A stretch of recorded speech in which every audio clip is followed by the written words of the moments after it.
Welcome back dear guys, knowledge academy के इस digital platform पर आज का अपना नॉलेज आधारित होगा कुलाम नियम के सदिश निरूपण पर। Vector form of Coulomb's law लगाते हैं हेडिंग और करते हैं शुरुआत।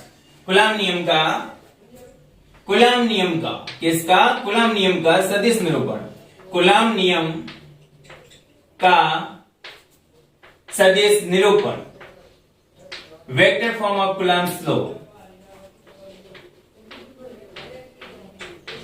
कुलाम नियम का सदिश निरूपण, वेक्टर फॉर्म ऑफ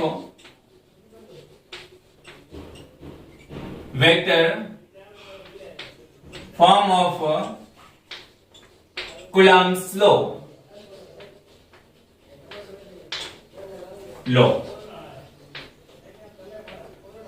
देखिए साथियों, ध्यान कीजिएगा। सबसे पहले हमारा ध्यान कहां आकर्षित होगा? हमारा ध्यान आकर्षित होगा वो होगा कुलाम के नियम पर।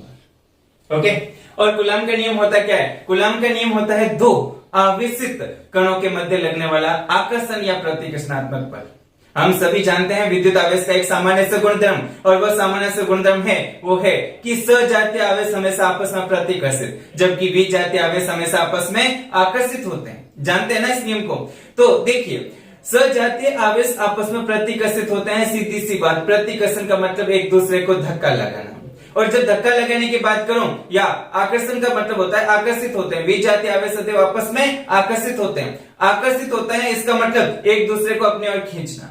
और भौतिक विज्ञान में जब भी कभी धक्का लगता है या अपनी ओर खींचने की बात आती है तो वहां पर बल भौतिक राशि परिभाषित होती है। कौन सी भौतिक राशि परिभाषित होती है? बल भौतिक राशि परिभाषित होती है। और यहाँ पर कुलाम का जो नियम है ना, वो आपके पास में दो आवेशित कणों के मध्य लगने वाले प्रतिकर्षण या आकर्षण बल के परिणात्मक मान को बताता है। ओके, और उस बल को अन्य नामों से जाना जाता है। वो है आपके पास में विद्युतीय बल, या फिर आपके पास में स्थिर विद्युत बल, या फिर आपका कुलाम बल, जो किसके द्वारा दिया जाता है? कुलाम के नियम के द्वारा दिया जाता है। नोट करता हूं, क्या करता हूं? देखिए, ये जो कुलाम नियम है ये किसको बताता है? ये बताता है आपके पास में विद्युतीय बल के परिमाण को।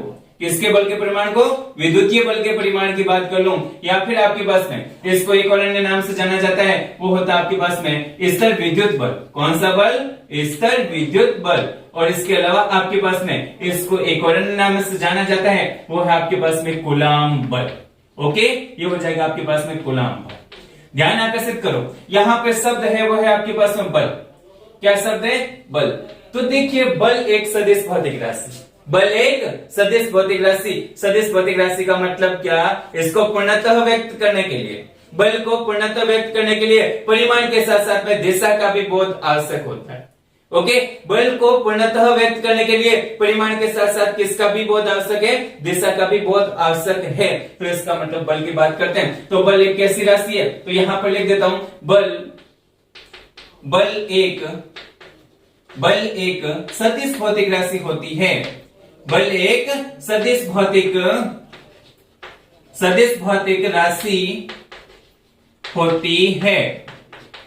ओके, और जब ये सदिश भौतिक राशि होती है तो देखिए, यहां पर जो सदिश होता है ना, वो सदिश बराबर होता है। बोले तो सदिश को पूर्णतः व्यक्त करने के लिए आपके पास में परिमाण, क्या? मैग्नीट्यूड, परिमाण, और परिमाण के साथ में किसकी जरूरत रहती है? और परिमाण के साथ में आपके पास में दिशा की जरूरत होती है। तो आपके पास में किसी सदिश भौतिक राशि को व्यक्त करने के लिए आपके पास में परिमाण के साथ साथ में दिशा का बोध अति आवश्यक होता है। बोले तो आपके पास में जब भी कोई क्वांटिटी वेक्टर रहती है, क्या रहती है? वेक्टर रहती है। तो वेक्टर के लिए आपके पास में एक तो क्या जरूरी है? मैग्नीट्यूड।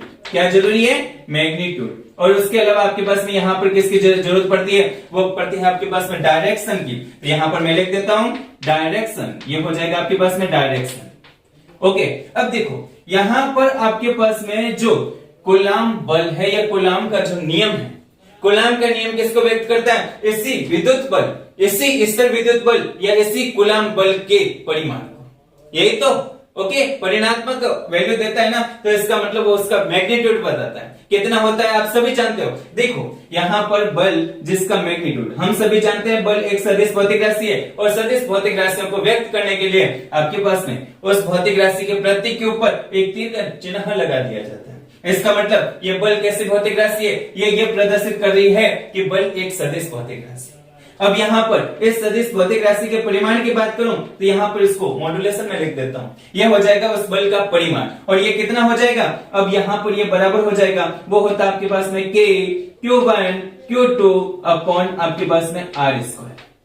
कोई डाउट? यही ना कि आपके पास में K Q1 Q2 upon R square ये होता है आपके पास में दो आवेशित कण, जिसमें एक आवेश Q1 और दूसरा आवेश Q2 है, और उनके मध्य की डिस्टेंस है वो है आपके पास में R। ओके, उनके मध्य लगने वाला जो कूलम्ब बल है, या फिर आपके पास में विद्युतीय बल है, या फिर आपके पास में स्थिर विद्युत बल है, इसका जो आपके पास में मैग्नीट्यूड होता है कुछ इतना होता है।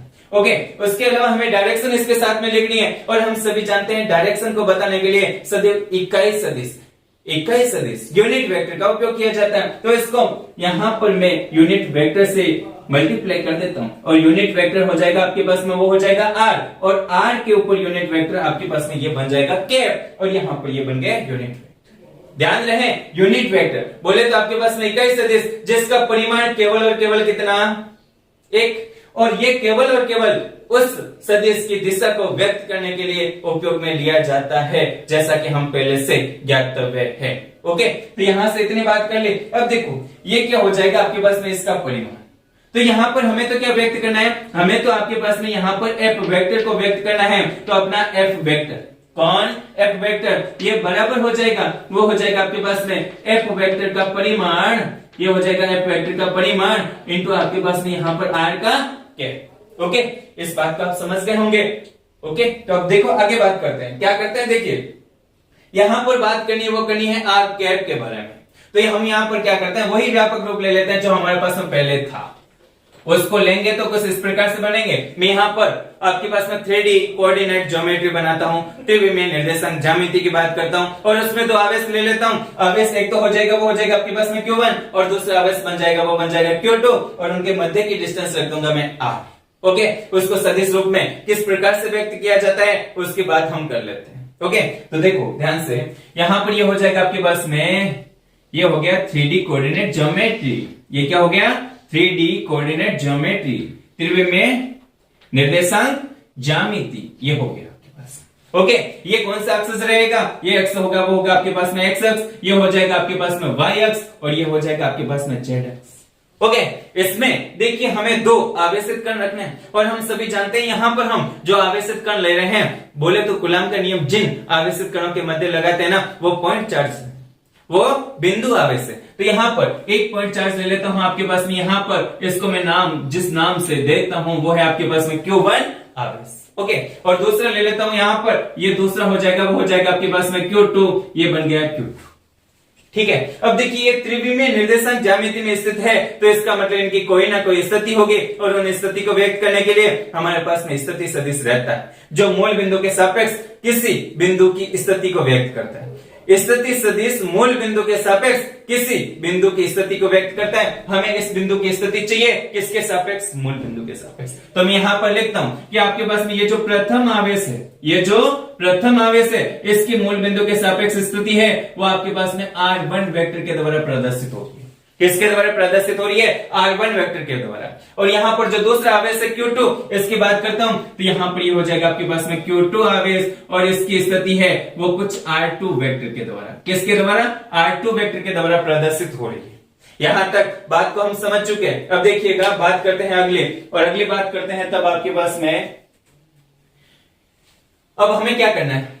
अब देखो ये अगर आपके पास में लाइक चार्ज हुए, लाइक का मतलब सजातीय प्रकृति के आवेश हुए, तो इनके मध्य लगेगा कौन सा बल, प्रतिकर्षण का बल। और आपके पास में अनलाइक चार्ज बोले तो आपके पास में विजातीय प्रकृति के हुए, तो इनके मध्य लगेगा वो लगेगा आपके पास में अट्रैक्शन फोर्स। ओके, अब देखो इससे पहले हमें क्या जानना है कि इस आवेश के सापेक्ष इस आवेश की स्थिति, तो आपके पास में यहां पर ये हो जाएगा कुछ इस प्रकार से, ये डायरेक्शन बन जाएगी कुछ इस प्रकार से, और यहां पर ये डायरेक्शन हो जाएगी वो हो जाएगी आपके पास में कि Q1 की स्थिति Q2 के सापेक्ष।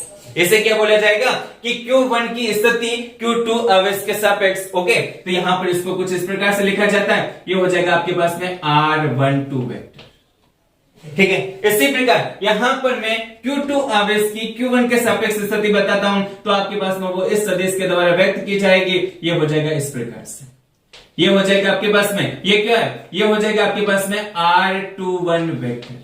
ओके, अब वेक्टर के साथ में यहां पर इनके ऊपर कैप लगाना उचित रहेगा, क्योंकि ये केवल और केवल किसको व्यक्त कर रहे हैं, ये केवल और केवल आपके पास में डायरेक्शन को व्यक्त कर रहे हैं। ओके, तो यहां पर इसके ऊपर भी मैं लगा देता हूं कैप, ये हो जाएगा कैप। और सर आप अगर वेक्टर लगाते हो तो क्या फर्क पड़ेगा, तो देखिएगा हम सभी जानते हैं कि आपके पास में यहां पर हमने लगाया है वेक्टर, और वेक्टर बराबर क्या होता है, वो होता है आपके पास में R12 वेक्टर का आपके पास में ये हो जाएगा परिमाण, और इसके साथ में ये हो जाएगा R12 का कैप। ओके, ये बात बन जाएगी, इट्स ओके। और यहां पर इसकी बात करूं तो ये बन जाएगा आपके पास में, इसको भी मैंने वेक्टर बनाया, तो वेक्टर बराबर हो जाएगा, वो हो जाएगा परिमाण इनटू आपके पास में दिशा, तो यहां पर ये हो जाएगा आपके पास में R21 वेक्टर का परिमाण। और इसके साथ में कौन आ गया, इसके साथ में आ गई इसके डायरेक्शन, और वो है कुछ इस प्रकार से, जिसको मैंने R21 कैप के द्वारा व्यक्त कर दिया। ओके, जब यहां पर R21 कैप के द्वारा व्यक्त रहेगा तो ये केवल और केवल दिशा को प्रदर्शित करेगा, और यहां पर अगर ये केवल और केवल आपके पास में R21 वेक्टर के रूप में रहेगा तो उसके साथ में परिमाण, और परिमाण के साथ में क्या रहेगा, दिशा। ओके, तो ये बात बन गई। और यहां पर इसी प्रकार इसकी बात करूं, R12 बोले तो Q1 आवेश की स्थिति Q2 आवेश के सापेक्ष वो कुछ इस प्रकार से हो जाएगी। बात को आप समझ चुके होंगे। देखो आगे हम क्या करते हैं, अगर ये दोनों सजातीय प्रकृति के आवेश हुए, अगर ये दोनों सजातीय प्रकृति के आवेश हुए तो इनके मध्य प्रतिकर्षण बल लगेगा। तो यहां पर मैं इनको व्यू रूप में लेते हुए आगे बात करता हूं, तो देखिए क्या रूप बनना है उसकी बात करते हैं। ये हो जाएगा आपके पास में प्रथम आवेश, मान लेता हूं वो आवेश कैसा है, पॉजिटिव आवेश। यहां से यहां पर इसके केंद्र और इस दूसरे वाले आवेश के केंद्र के मध्य की डिस्टेंस है वो है आपके पास में R। ओके, यही रूप है जिसको यहां से उठा करके यहां पर लेके आ रहा हूं। ये जो प्लस आवेश है वो है आपके पास में Q1, और ये जो दूसरा आवेश है वो है आपके पास में Q2। ये भी प्लस है, ये भी प्लस है, बोले तो सजातीय प्रकृति के आवेश और सजातीय प्रकृति के आवेशों के मध्य हमेशा प्रतिकर्षण बल लगता है। बोले तो ये आवेशित कण इस आवेशित कण को इधर की ओर धक्का मारेगा, और ये आवेशित कण इस आवेशित कण को इधर की ओर धक्का मारेगा। ये बात हम पहले से जानते हैं। तो देखिएगा यहां पर बात करते हैं, वो करते हैं कुछ इस प्रकार से। अब देखो हमें क्या करना है, हमें ये करना है कि इनके ऊपर लगने वाले बल की बात करनी है। ओके, तो यहां पर बल की बात करते हैं। ये इन दोनों आवेशों को मिलाने वाली रेखा है, और ध्यान रहे ये जो कूलम्ब बल है, विद्युतीय बल है, या आपके पास में स्थिर विद्युत बल है, ये एक आपके पास में केंद्रीय प्रवृत्ति का बल होता है। ओके, पहले से नोटेड है कि ये एक केंद्रीय प्रवृत्ति का बल होता है, और केंद्रीय प्रवृत्ति के बलों की क्या खासियत होती है ये भी आप सभी जानते हो कि केंद्रीय प्रवृत्ति के बल हमेशा उस अक्ष के अनुदिश लगते हैं जिस अक्ष पर उन दोनों बिंदु आवेशों का केंद्र स्थित होता है। तो देखिए हम यहां पर देखते हैं, तो आपके पास में ये हो जाएगा आपके पास में Q2, ये हो जाएगा Q1। अब देखो इस Q1 पर बल कौन लगाएगा, Q2। उसकी डायरेक्शन रहेगी कुछ इस प्रकार से। रीजन क्या है, ये दोनों सजातीय प्रकृति के आवेश है। रीजन क्या है, ये दोनों सजातीय प्रकृति के आवेश है, और सजातीय प्रकृति के आवेशों के मध्य प्रतिकर्षण बल, इसका मतलब इस आवेशित कण को ये आवेशित कण इधर की ओर धक्का मारेगा। ओके, और जब धक्का मारेगा तो यहां पर बल की डायरेक्शन बन जाएगी, वो बन जाएगी कुछ इधर की। तो यहां पर मैंने लिख दिया, यहां पर लिखा है F12। 1 का मतलब जिस पर, 2 का मतलब जिसके द्वारा। इसका मतलब यहां पर Q1 आवेश पर कौन बल लगा रहा है, Q2 बल लगा रहा है। तो यहां पर ये बन जाएगा F12। ये बात अपनी क्लियर है। तो यहां पर ये हो जाएगा आपके पास में डायरेक्शन, वेक्टर लिख दिया, और वेक्टर के बाद में ये जो है वो है आपके पास में F12 वेक्टर की डायरेक्शन, बोले तो इसका इकाई सदिश, ये यहां पर हो जाएगा इस प्रकार से। अब बात करते हैं इसकी, तो इसकी क्या बात बन जाएगी, देखो यहां पर ये हो जाएगा आपके पास में, ये लगेगा इधर की दिशा में। अब किस पर लग रहा है, वो लग रहा था आपके पास में Q2 पर, तो इसको हम व्यक्त करेंगे, डिनोट करेंगे, वो करेंगे आपके पास में F21 के द्वारा। ये हो जाएगा आपके पास में इधर की दिशा। ओके, समझ पा रहे हो ना। ये हो जाएगा आपके पास में F12 और ये हो जाएगा F21। सजातीय प्रकृति के होने के कारण इनके मध्य कौन सा बल लग रहा है, वो लग रहा है आपके पास में प्रतिकर्षण का बल। अब देखो हमें दिशा बतानी है ना, तो दिशा बताने के लिए हम क्या करते हैं, ध्यान से सुनिएगा। यहां पर केंद्रीय प्रवृत्ति का बल होने के कारण इन दोनों के केंद्रों, इन दोनों आवेशित कणों के केंद्रों को मिलाने वाली रेखा के अनुदिश लगेगा। अब अनुदिश लगेगा, और जब सजातीय प्रकृति के आवेश हुए तो उनके मध्य लगने वाला प्रतिकर्षण बल हमेशा हमेशा और हमेशा इनके बाह्यमुखी रूप रहेगा। तो मैं लिखता हूं सजातीय प्रकृति के आवेशों के मध्य लगने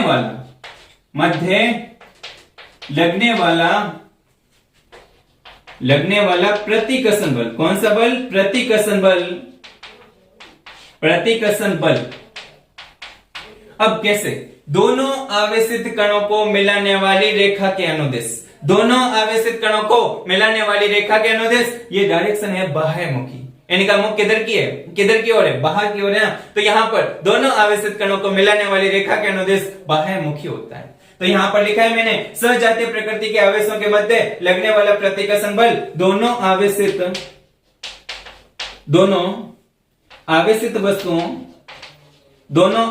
वस्तुओं को मिलाने वाली रेखा के अनुदेश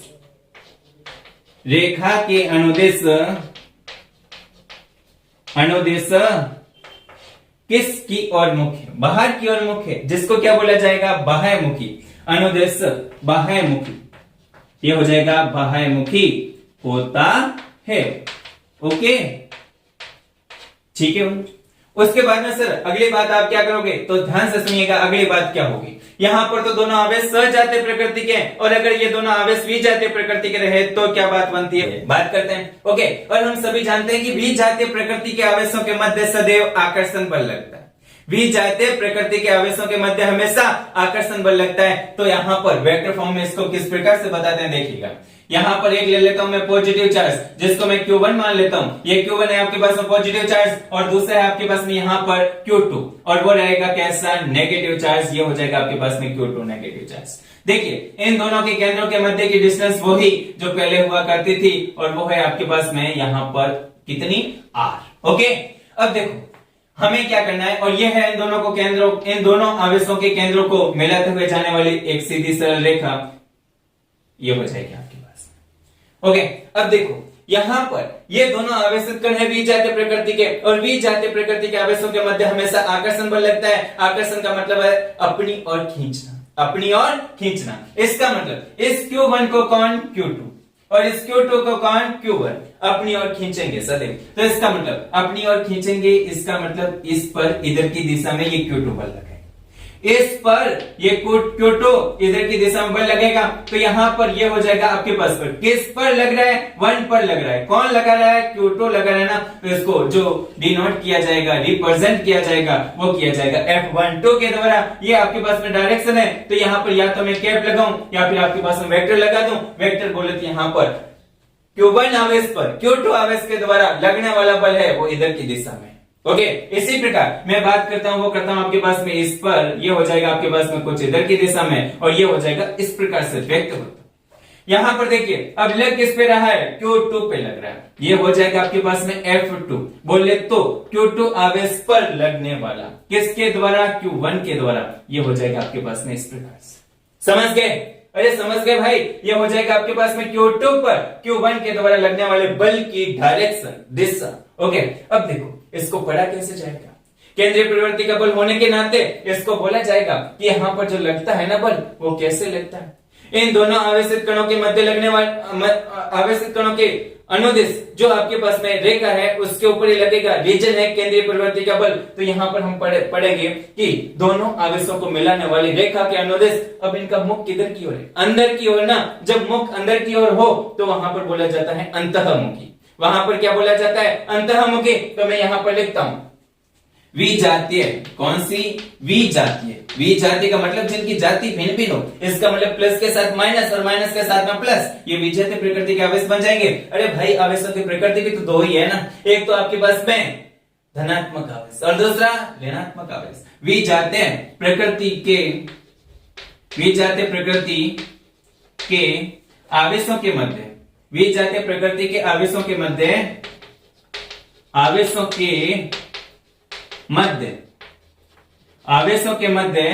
लगने वाला आकर्षण बल। कौन सा बल? आकर्षण बल। रीजन विजातीय प्रकृति के आवेश, आकर्षण बल। ओके, आपके पास में सदैव दोनों आवेशित वस्तुओं के को मिलाने या वस्तुओं के केंद्रों को मिलाने वाली रेखा के अनुदिश लिखता हूं। दोनों आवेशित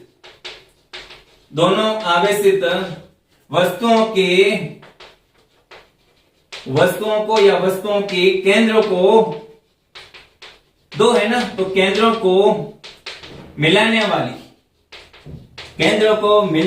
कौन मिलाती है भाई? रेखा मिलाती है ना। मिलाने वाली रेखा के अनुदिश।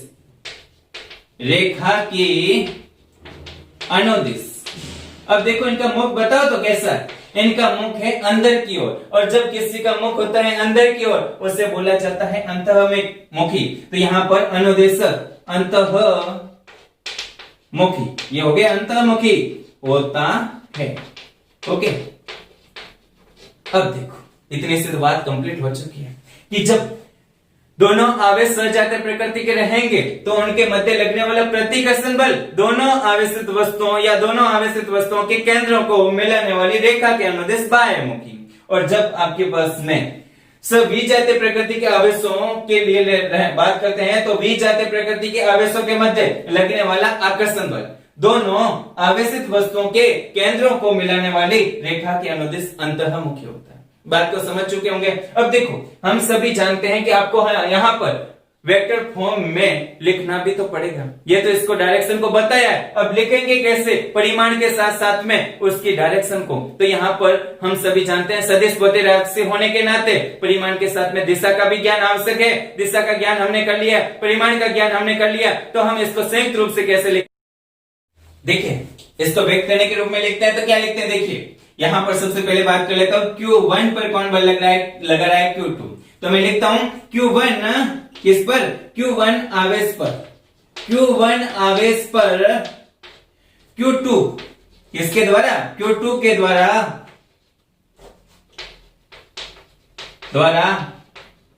लगने वाला कूलम्ब बल या स्थिर विद्युत बल या फिर आपके पास में विद्युतीय बल। Q1 आवेश पर Q2 के द्वारा लगने वाला कूलम्ब बल। कौन सा बल? कूलम्ब बल। ओके, किस रूप में? सदिश रूप में। यहां पर ये हो गया आपके पास में कूलम्ब बल। ध्यान कीजिएगा किस पर लग रहा है? 1 पर लग रहा है। कौन लगा रहा है? Q2 लगा रहा है। तो यहां पर इसको जिसके द्वारा व्यक्त किया जाएगा वो हो जाएगा आपके पास में F1 पर 2 के द्वारा F1 2। इसके ऊपर मैं क्या लगा दूं? ये हो जाएगा वेक्टर। ओके, और जैसे वेक्टर लगा तो इसका मतलब इसको पूर्णतः व्यक्त करने के लिए परिमाण के साथ साथ में किसका ज्ञान आवश्यक है? दिशा का बोध आवश्यक है। तो यहां पर लिखता हूं, ये बन जाएगा आपके पास में F12 वेक्टर बराबर बन जाएगा आपके पास में F12 वेक्टर का परिमाण। और F12 वेक्टर का परिमाण हमने कूलम्ब के नियम से जाना था। क्या बताया था कि दो आवेशित वस्तुओं के मध्य लगने वाला बल दोनों आवेशित वस्तुओं के परिमाणों के गुणनफल के समानुपाती तथा उनके मध्य की दूरी के वर्ग के व्युत्क्रमानुपाती होता है। तो यहां से हम जानेंगे वो हो जाएगा आपके पास में, ये हो जाएगा आपके पास में कूलम्ब नियतांक के, जिसे स्थिर विद्युत नियतांक भी बोला जाता है, कि Q1 Q2 अपॉन आपके पास में R। अब देखो यहां पर R के स्क्वायर की बात करनी है। यहां पर बल कौन सा है? 1 पर 2 के कारण लगने वाला बल। तो इनके मध्य की डिस्टेंस बोले तो आपके पास में जो पोजीशन वेक्टर है इसको जिसके द्वारा व्यक्त किया जाता है, और हम सभी जानते हैं, साथियों ध्यान करना, कोई सदिश होता है उसको रिप्रेजेंट करते हैं वो आपके पास में एक रेखा की सहायता से करते हैं। और यहां पर ये हो जाएगा आपके पास में यहां से यहां तक की बात। ओके, और यहां से यहां तक की जो इसकी लंबाई रहती है ना, वो लंबाई उसके परिमाण को, और ये जो तीर का चिन्ह होता है वो उसकी दिशा को व्यक्त करता है। ओके, तो इतना जानते हैं। तो आपके पास में यहां पर अब किस पर? 1 पर 2 के कारण लगने वाला बल है ना, तो इसका मतलब क्या हो जाएगा कि आपके पास में इसकी स्थिति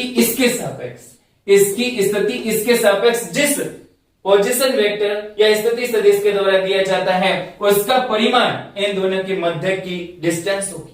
समझ पा रहे हो ना मेरी बात को? तो यहां पर ये बनेगा इन दोनों को व्यक्त करने वाला, इन दोनों की स्थिति को परस्पर व्यक्त करने वाला सदिश कौन सा है? R12 वेक्टर ना। तो यहाँ पर ये हो जाएगा आपके पास में R12 वेक्टर। अब इनके मध्य की डिस्टेंस की बात करनी है, तो इनके मध्य की डिस्टेंस वो सदिश का परिमाण व्यक्त करेगा, और इस सदिश का परिमाण मैंने इसके ऊपर मैं मोड लगाया, बन गया इसका परिमाण। ये बन जाएगा आपके पास में उसका स्क्वायर। तो ये हो जाएगा आपके पास में के Q1 Q2 upon R12 vector के मोड का स्क्वायर। ये हो जाएगा इसका परिमाण। बात समझ पा रहे हो? अब परिमाण के साथ में और किसका बहुत जरूरी है? दिशा का। और दिशा आपके पास में यही ना कि Q1 से Q2 की ओर, Q1 से Q2 की ओर। तो ये हो जाएगा आपके पास में R12 वेक्टर का कैप, R12 का कैप। ये बात बन जाएगी आपके पास में इसकी दिशा को भी रिप्रेजेंट करने वाला तथ्य।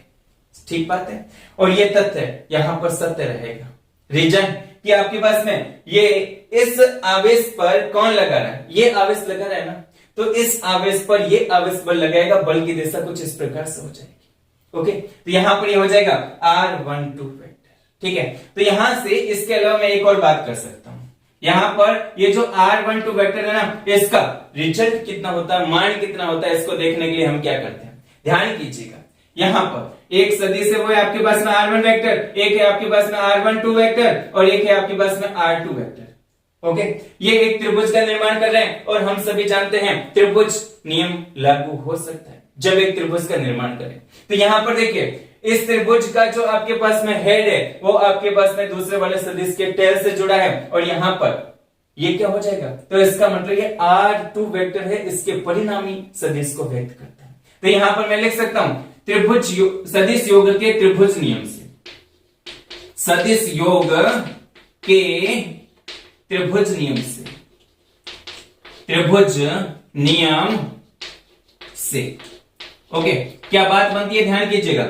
यहां पर देखो, यहां पर सदिश कौन है? R1 vector. ले लिया R1 वेक्टर। ओके, इसके हेड से कौन मिल रहा है? आपके पास में R12 वेक्टर का टेल मिल रहा है। इसका मतलब ये इसके साथ जुड़ जाएगा, और जिसका परिणामी हो गया वो हो जाएगा आपके पास में इसके हेड से इसका हेड, और इसके टेल से इसका टेल मिल रहा है। इसका मतलब ये इसके परिणामी को व्यक्त करता है। तो यहाँ पर आपके पास में साथियों थोड़ा सा कम समझ में आए तो मेरे जो वेक्टर का वीडियोस है उसको अच्छे से देखना। ओके, तो यहां से ये बन जाएगा R1 वेक्टर, और यहां पर साथ में कौन? ये प्लस हो जाएगा, वो हो जाएगा आपके पास में R12 वेक्टर। ओके, कोई दिक्कत नहीं ना? इसके हेड से इसका टेल जुड़ा है, इसका मतलब ये इसके साथ जुड़ रहा है, और उसके बाद में इसका रिजल्ट क्या प्राप्त हो रहा है? वो रिजल्ट प्राप्त हो रहा है, वो हो रहा है आपके पास में R2 वेक्टर। बात तो समझ पा रहे हो ना? जब ये रिजल्ट प्राप्त होगा तो देखिए, ध्यान से सुनो। अब देखोगे क्या, अब यहां से इसको मैं इधर से इधर पक्षानुसारित कर दूं, तो यहां पर ये कौन बन जाएगा? R12 vector. ये बराबर किसका हो जाएगा? जब ये इधर से इधर पक्षानुसारित होगा, इधर प्लस में है, इधर जाकर के बन जाएगा माइनस में, और ये मान प्राप्त होगा R2 vector minus R1 vector. Okay, तो यहां पर ये रिजल्ट भी थोड़ा सा इंपॉर्टेंट बन जाता है, जो आपको ध्यान में रखना। ओके, इसके अलावा अगर मैं इसकी बात करूं, किसकी? इसकी, ये भी क्या बन जाएगा? ये हो जाएगा आपके पास में सदिश योग के वही त्रिभुज नियम की बात होगी। रीजन क्या? देखो, यहां पर एक वेक्टर है R2 वेक्टर, और दूसरा वेक्टर है वो है आपके पास में R21 वेक्टर, और ये तीसरा वेक्टर है वो है आपके पास में R1 वेक्टर। एक वेक्टर है वो R2 वेक्टर, दूसरा वेक्टर है वो है आपके पास में R21 वेक्टर, और तीसरा वेक्टर है वो आपके पास में R1 वेक्टर। देखो, ये सदिश है, इसका जो हेड है जो दूसरे सदिश के टेल से जुड़ा है, और यहां पर ये सदिश है जो अपने हेड और अपने टेल आपके पास में संयोजित कर रहा है। इसका मतलब इस सदिश प्लस इस सदिश का परिणामी मान है ये सदिश। ओके, तो यहां पर सदिश योग के त्रिभुज कौन से नियम से? त्रिभुज नियम से ये बात बन गई। अब त्रिभुज सदिश योग के त्रिभुज नियम से क्या बात बननी है? देखो, R2 वेक्टर किसके साथ? R2 वेक्टर के साथ कौन जुड़ा? प्लस में आ जाएगा, वो हो जाएगा आपके पास में R21 वेक्टर। बात समझ पा रहे हो? और इसका रिजल्टेंट कौन बनेगा? परिणामी बनेगा, वो बनेगा R1 वेक्टर। तो यहां पर बराबर कर देता हूं, वो कर देता हूं आपके पास में R1 वेक्टर। ओके, अब देखो, इसको मैं इधर से इधर पक्षानुसारित करता हूं, तो यहां पर आपका जो R21 वेक्टर है, आपका जो R21 वेक्टर है, ये बराबर हो जाएगा, वो हो जाएगा आपके पास में R1 वेक्टर माइनस आपके पास में R2 वेक्टर। इस बात से सहमत हो ना सभी? तो इसको मैं भी एक अच्छे से बॉक्स में बंद कर लेता हूं, क्योंकि हमें ध्यान रखना है और जहां पर इसका उपयोग होगा वहां पर हमें उपयोग में लेना है। देखिएगा साथियों, ये क्वेश्चन कैसे बनते हैं, ध्यान से सुनो। ये क्वेश्चन वैसे बन जाते हैं कि आपके पास में दोनों अलग अलग सदिशों के सदिश रूप दे रखे होते हैं और हमें वहां पर उनके मध्य की डिस्टेंस ज्ञात करनी है। तो निर्देशांक ज्यामिति में अगर आपके पास में प्रथम सदिश को व्यक्त करने के लिए उसके तीनों निर्देशांक दे रखे हो और दूसरे सदिश को व्यक्त करने के लिए उसके तीनों निर्देशांक दे रखे हो, तो हमें R21 वेक्टर का रिजल्ट प्राप्त करने के लिए आपके पास में कुछ ऐसा करना पड़ेगा, इसका उपयोग करना पड़ेगा। इससे संबंधित क्वेश्चन भी हम लेंगे थोड़े से वक्त बाद में, तो ये बात बन जाएगी। अब देखो यहाँ पर लगा है आपके पास में, इधर आओ, ध्यान इधर करो। अब यहाँ पर क्या लगा है, यहाँ इसके ऊपर कैप लगा है, इसके ऊपर कैप लगा है और कैप का मतलब होता है इकाई सदिश। और इकाई सदिश क्या होता है अभी तो बताया भाई। इकाई सदिश बोले तो जिसका परिमाण केवल और केवल एक, जो केवल और केवल उस सदिश की दिशा के अनुदिश कार्य करता है, दिशा को बताता है। ओके, तो यहां से देखो, इसको यहां से मैं लिख देता हूं आपके पास में। एक बार तो इसका रिजल्ट लिखता हूं, मैं ये लिखता हूं क्या, या कौन F12 वेक्टर। ओके, ये बराबर हो जाएगा, वो हो जाएगा K Q1 Q2 अपॉन आपके पास में R12 वेक्टर का मोड का स्क्वायर और साथ में कौन। अब देखो ये है कैप, ठीक है। अब कैप से हमें क्या प्राप्त करना है, हमें वेक्टर लिखना, हमें वेक्टर लिखना। तो यहां पर हम लिख सकते हैं, वो लिख सकते हैं आपके पास में R और साथ में आ जाएगा, वो होता है आपके पास में वेक्टर लिखना हो ना, तो वो वेक्टर बनता है, वो बनता है आपके पास में कुछ इस प्रकार से। मैं लिख देता हूं कुल मिला के इसको R12, यहां पर ये हो जाएगा आपके पास में वेक्टर और वेक्टर बटे में उसके परिमाण का भाग लगाना पड़ेगा, ये हो जाएगा उसका परिमाण जिसका भाग लगा दिया हमने। और ये किसके बराबर बनेगा, वो बनेगा आपके पास में कैप के बराबर। ठीक है, देखो ध्यान कर लो, मैं चूंकि मैं इस पद को लिख लेता हूं, यहां पर बनाता हूं चूंकि बनाता हूं तो लिखता हूं कि आपके पास में आर कैप।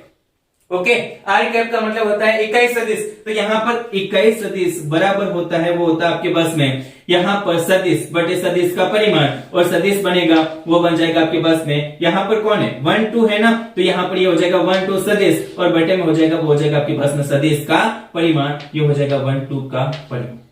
ओके, ध्यान रहे साथियां, मैं यहां पर कोष्टक में एक और बात लिख देता हूं कि कोई भी सदिश होता है, कोई भी सदिश होता है तो वह सदिश आपके पास में क्या रहता है, सदिश बराबर होता है, वो होता है आपके पास में परिमाण इंटू दिशा, परिमाण इंटू दिशा।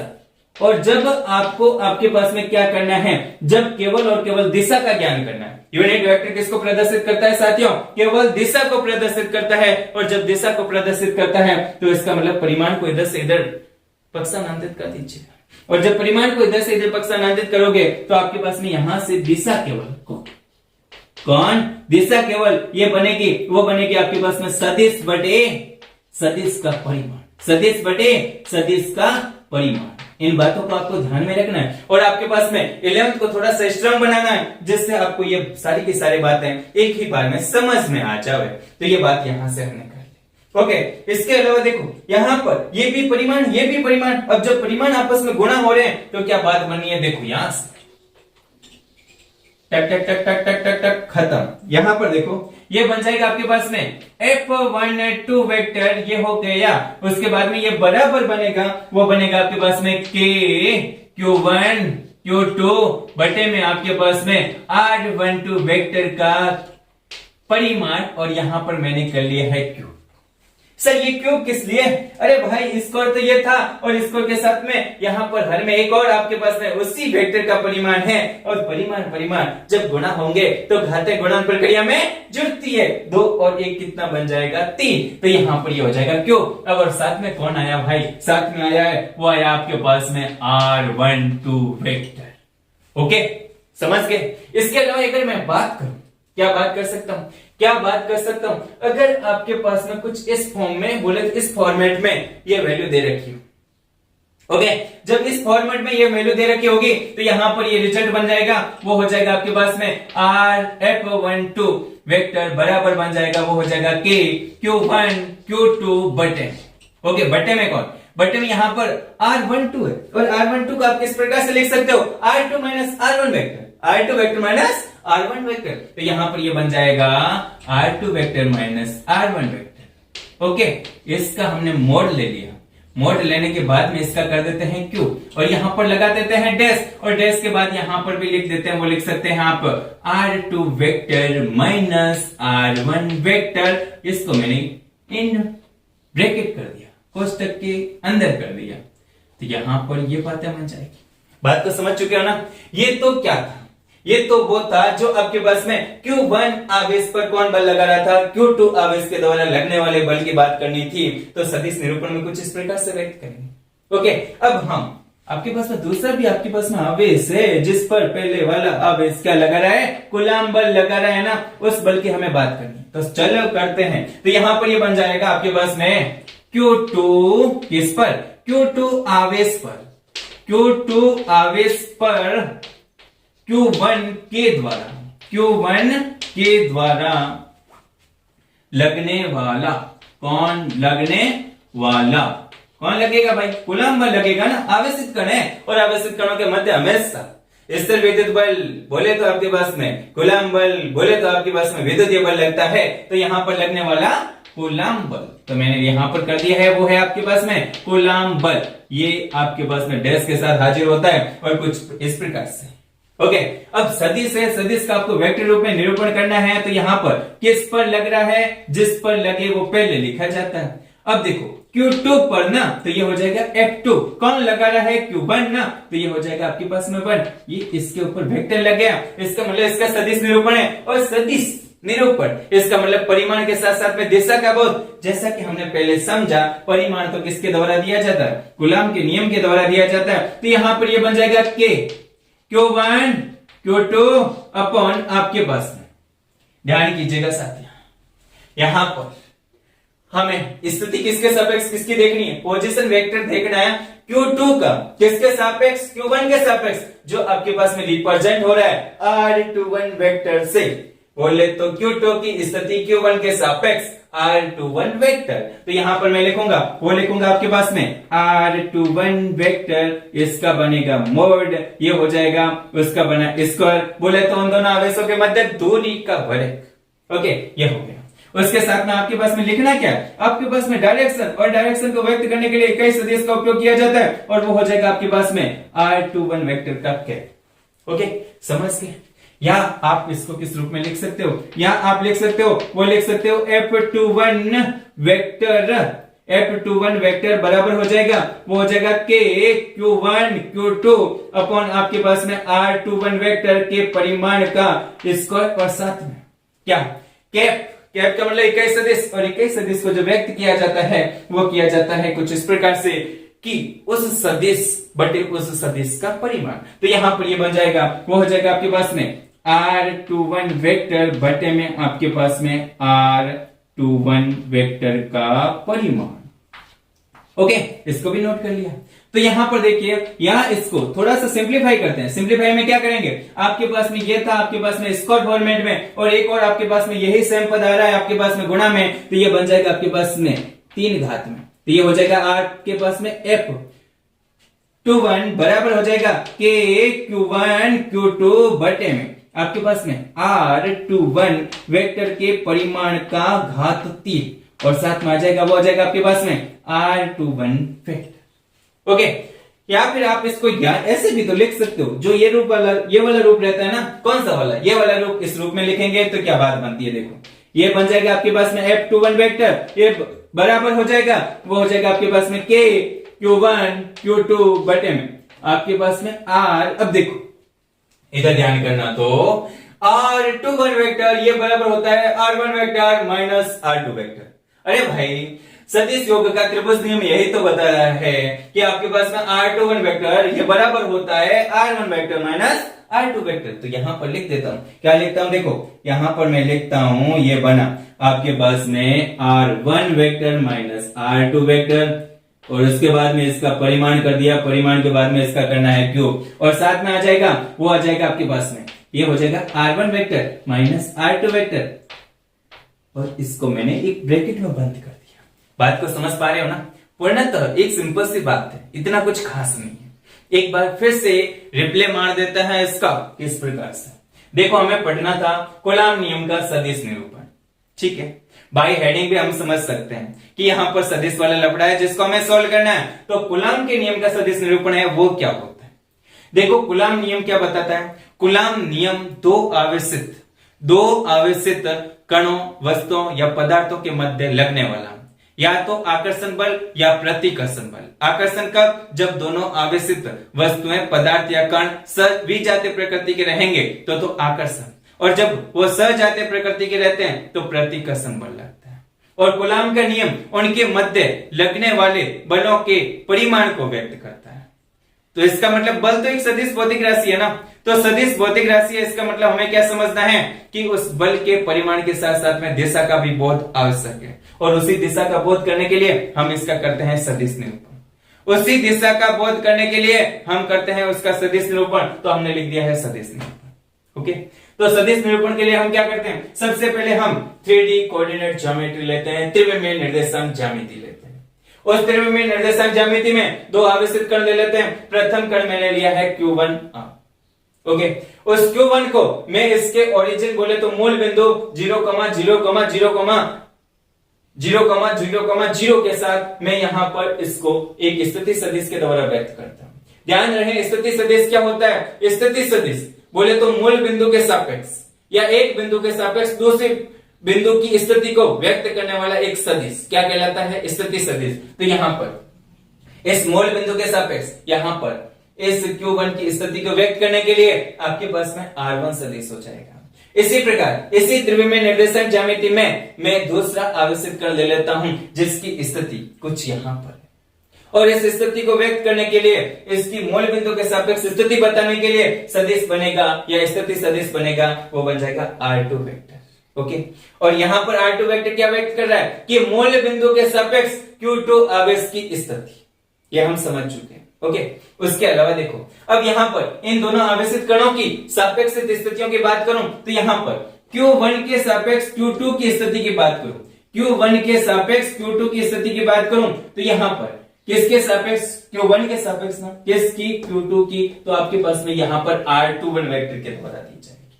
ओके, और यहां पर आपके पास में Q2 की अगर Q1 के सापेक्ष ये हो जाएगी आपके पास में R21 के द्वारा, और Q1 की Q2 के सापेक्ष स्थिति है वो आपके पास में R12 के द्वारा दी जाएगी। बोले तो आपके पास में फर्स्ट की सेकंड के सापेक्ष, फर्स्ट की सेकंड के सापेक्ष वो कुछ इस प्रकार से होगी जिसकी डायरेक्शन ये बन जाएगी।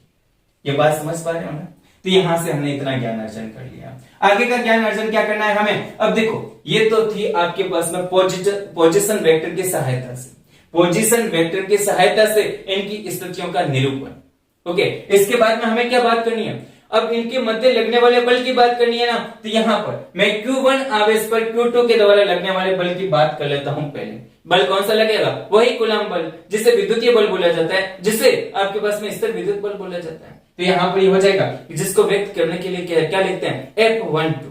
बोले तो 1 पर 2 के कारण लगने वाला, 1 पर 2 के कारण लगने वाला, तो ये हो जाएगा Q1 पर Q2 के कारण लगने वाला बल, कूलाम बल, ये बराबर हो जाएगा। अब देखो यहां पर सदिश निरूपण कर रहे हैं ना, तो परिमाण और परिमाण के साथ में दिशा का बहुत आवश्यक, और परिमाण तो दिया जाता है वो कूलाम के नियम से दिया जाता है, तो कूलाम के नियम से इसका परिमाण बन जाएगा कि Q1 Q2 upon R square. और R स्क्वायर को यहां पर किस रूप में देखेंगे, हम सभी जानते हैं कि किसी सदिश का जो परिमाण होता है वो उन दोनों बिंदुओं के मध्य, जिसमें आपके पास में स्थिति सदिश जिसको बता रहा है ना, उन दोनों बिंदुओं के मध्य की दूरी को व्यक्त करता है। तो यहां पर यह हो जाएगा आपके पास में R12 सदिश का परिमाण, इसका मतलब इन दोनों आवेशित कणों के मध्य की दूरी। तो वहां पर हमने कुछ इस प्रकार से लिख दिया, उसका परिमाण लिया, परिमाण का स्क्वायर कर दिया, इसका मतलब उनके मध्य की दूरी का हमने वर्ग कर दिया, और उसके साथ में हमने ले लिया है उसका कैप।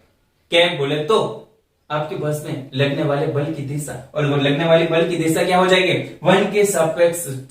बोले तो आपके पास में यहां पर 1 की आपके पास में 2 के सापेक्ष जो स्थिति रहेगी वही स्थिति सदिश वहां पर लगने वाले बल की दिशा को व्यक्त करता है। तो ये बन जाएगा आपके पास में F12, आपके पास में Q1 Q2 upon R12 vector के परिमाण का स्क्वायर, और साथ में R12 वेक्टर का कैप। क्या बोले तो इकाई सदिश। इकाई सदिश का मतलब क्या हो जाता है, वो सदिश बटे उस सदिश का परिमाण। इसका मतलब इसका परिमाण तो होता है एक, और केवल दिशा को व्यक्त करने के लिए उपयोग में लिया जाता है। अच्छी बात है। तो सदिश बराबर होता है परिमाण इंटू दिशा। तो यहाँ पर दिशा का बोध करवाने के लिए उस सदिश का अंदर उस सदिश के परिमाण का भाग लगा दीजिए, वो केवल दिशा को व्यक्त करने लग जाएगा। और इसी प्रकार से तो इकाई सदिश क्या करते हैं, ये हो जाएगा इस प्रकार।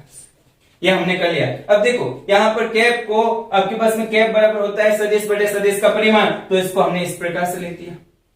जब यहाँ पर परिमाण पहले से स्क्वायर था इसके हर पद में, और यहाँ पर एक और हर पद में इसका परिमाण आ चुका है। जब गुणा होगा तो आपके पास में घातीय गुणन प्रक्रिया में जुड़ जाती है, तो वो कुछ इस प्रकार का रूप ले लेगा। अब देखो यहाँ पर R12 वेक्टर आपके पास में सदिश योग के त्रिभुज नियम से अगर मैं बात करूं, तो सदिश योग के त्रिभुज नियम से R12 वेक्टर होता है वो बराबर होता है R2 vector minus R1 vector. तो इसको मैंने यहाँ पर नोट किया और कुछ इस प्रकार से रिजल्ट प्राप्त किया। इसी प्रकार ये तो बात किसके लिए थी कि Q1 आवेश पर Q2 के द्वारा लगने वाले कूलाम बल की थी। अब बात कर लेते हैं Q2 आवेश पर Q1 के द्वारा लगने वाले कूलाम बल की। तो ये बात हो जाएगी आपके पास में कुछ इस प्रकार से कि Q2 आवेश पर Q1 के द्वारा लगने वाला कूलाम बल, तो ये हो जाएगा आपके पास में कुछ इतना सा। ये हो गया आपके पास में, इतनी सी बात समझ गए। अब देखो इसमें हमने एक बात बोली थी कि आपके पास में कूलाम बल या स्थिर विद्युत बल या विद्युतीय बल, ये आपके पास में एक केंद्रीय प्रवृत्ति का बल है। इसको प्रूव करने की कोशिश करते हैं। और केंद्रीय प्रवृत्ति का बल अर्थात आपके पास में यहाँ पर ये लगने वाला कूलाम बल दोनों आवेशित कणों को मिलाने वाली रेखा के अनुदिश आपके पास में कहीं उस रेखा पर ही कार्य करेगा। इसका मतलब वो कैसी प्रकृति का बन जाएगा, केंद्रीय प्रकृति का बन जाएगा। इसका भी प्रूफ इसी वीडियो में करते हैं, लेते हैं आपके पास।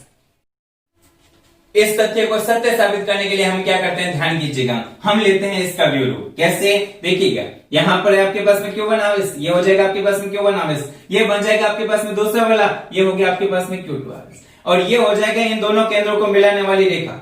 ये हो जाएगी इन दोनों के केंद्रों को मिलाने वाली रेखा। अब देखो इनके मध्य की जो डिस्टेंस है, इनके मध्य की जो डिस्टेंस है वो आपके पास में कुछ इस प्रकार से दी जाएगी। ओके, इनके मध्य की डिस्टेंस जो कुछ इस प्रकार से दी जाएगी, इसका मतलब ये कौन है, ये है आपके पास में R12 वेक्टर। ओके, ये कौन है, R12 वेक्टर। अब देखो ये तो है आपके पास में Q1 की स्थिति Q2 के सापेक्ष, ठीक है। इसी प्रकार अगर मैं यहां पर बात करता हूं तो ये हो जाएगा आपके पास में दूसरी वाली स्थिति, बोले तो Q2 की Q1 के सापेक्ष स्थिति सदिश कुछ इस प्रकार से दिया जाएगा। ये हो जाएगा आपके पास में R21 वेक्टर, ये हो जाएगा आपके पास में R21 वेक्टर। बात समझ में आ रही है? तो ध्यान कीजिए, इधर थोड़ा कंसंट्रेट कीजिए। ये क्या कह रहा है कि आपके पास में ये जो सदिश है उनकी दिशाएं तो विपरीत है, जिनकी दिशाएं तो विपरीत है, लेकिन यहां पर इनका परिमाण समान है। ओके, तो यहां पर हम कह सकते हैं, वो कह सकते हैं कि आपके पास में R, मैं यहां पर कुछ बात करता हूं, कुछ बात कैसे, आपके पास में R12 का कैप वो R21 का कैप, ओके, R12 का कैप वो R21 का कैप परस्पर विपरीत सदिश है। कौन सा सदिश है, विपरीत सदिश है, सदिश है। ओके, बात तो समझ पा रहे हो ना।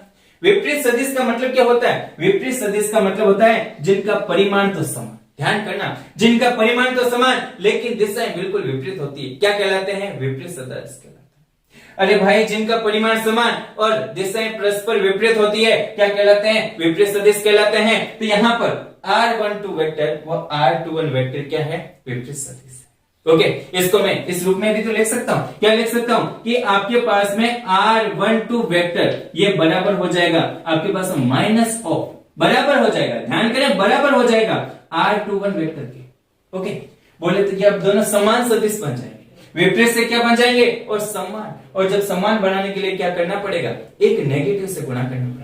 ध्यान कीजिए, सदिश राशियों को व्यक्त करते वक्त जो नेगेटिव होता है वो दिशा को परिवर्तित कर देता है, परिमाण के आगे नेगेटिव कोई यहां पर वैल्यूबल नहीं होता। नेगेटिव क्या करता है, उसकी दिशा को विपरीत कर देता है। तो यहां पर R12 वेक्टर ये बराबर हो जाएगा माइनस ऑफ R21। ओके, ये अगर ऐसा है तो ये आगे वाली बातें कैसे बन जाएगी, आगे वाली बातें हमने बोला था कि आपके पास में ये कौन है F12, ये बराबर कितना था, ये बराबर था आपके पास में कितना बोलो, ये था K Q1 Q2 अपॉन आपके पास में R12 वेक्टर का हो जाएगा परिमाण और उसका कर देते हैं स्क्वायर और साथ में हो जाएगा वो हो जाएगा आपके पास में R12 वेक्टर का कैप। ओके, और हमने यहां से क्या जाना है कि यहां पर सीधी सी बात है कि परिमाण ऑफ R12 वेक्टर, परिमाण ऑफ R12 वेक्टर ये बराबर हो जाएगा परिमाण ऑफ R21 वेक्टर। कोई डाउट नहीं ना? जिनका परिमाण समान और दिशा विपरीत होती है विपरीत सदिश कहलाता है। ओके, कुछ इस प्रकार से हमने बना लिया। अब देखो यहां पर इतनी सी बात होगी, अच्छी बात है।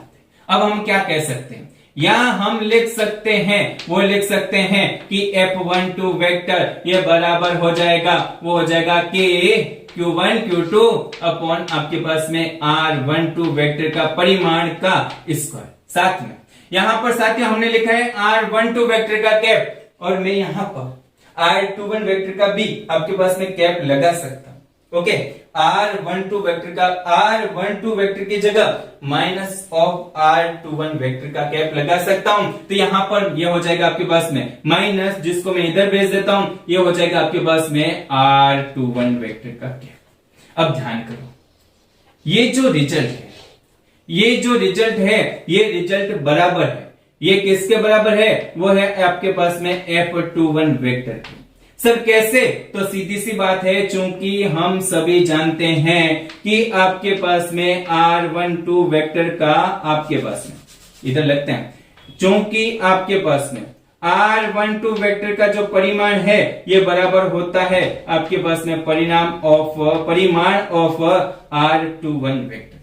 तो इसका मतलब ये लिख सकते हैं, तो इसका मतलब हम कह सकते हैं, यहां से हमारा निष्कर्ष निकलता है कि आपके पास में F12 वेक्टर ये बराबर होता है, वो होता है F21 वेक्टर के माइनस मान के, F21 वेक्टर के माइनस मान के बराबर होता है। और यहां से हमें एक बात और समझ में आती है, यहां से हमें एक और बात समझ में आती है, वो क्या आती है कि आपके पास में जो कूलाम का बल है ना, वो भी न्यूटन के तृतीय नियम के अनुरूप ही है, वो न्यूटन के तृतीय नियम के अनुरूप ही है। तो मैं लिखता हूं कूलाम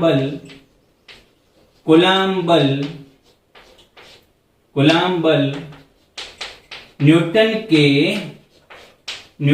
के तृतीय, कौन से तृतीय नियम के अनुरूप ही होता है तथा। अब तृतीय नियम क्या होता है? तृतीय नियम बोले तो आपके पास में जो परिमाण में तो समान, क्रिया प्रतिक्रिया नियम याद है ना, परिमाण में तो समान पर दिशा में बिल्कुल विपरीत। ओके, यही तो रहता है आपके पास में क्रिया प्रतिक्रिया का नियम। तो इसका मतलब यहां पर उन सदिशों का परिमाण तो समान, बोले तो दो आवेशित कणों के मध्य लगने वाला बल, बोले तो प्रथम कण दूसरे कण को कितने बल से प्रतिकर्षित या आकर्षित करता है, और बोले तो F21 बोले तो कि द्वितीय कण को प्रथम कण कितने बल से प्रतिकर्षित या आकर्षित करता है। इन दोनों बलों का परिमाण तो समान होगा, लेकिन दोनों की डायरेक्शंस होगी वो विपरीत होगी। ओके, ये बात हमने समझ ली। तथा दोनों आवेशों को मिलाने वाली रेखा के अनुदिश होता है, अतः यह एक केंद्रीय प्रवृत्ति का बल है। अतः यह केंद्रीय, कौन सी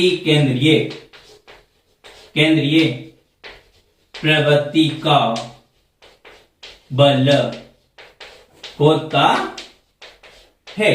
इट्स ओके। अगर आपको ये वीडियो अच्छे लगते हैं तो लाइक और शेयरिंग कीजिएगा और चैनल को सब्सक्राइब कीजिएगा।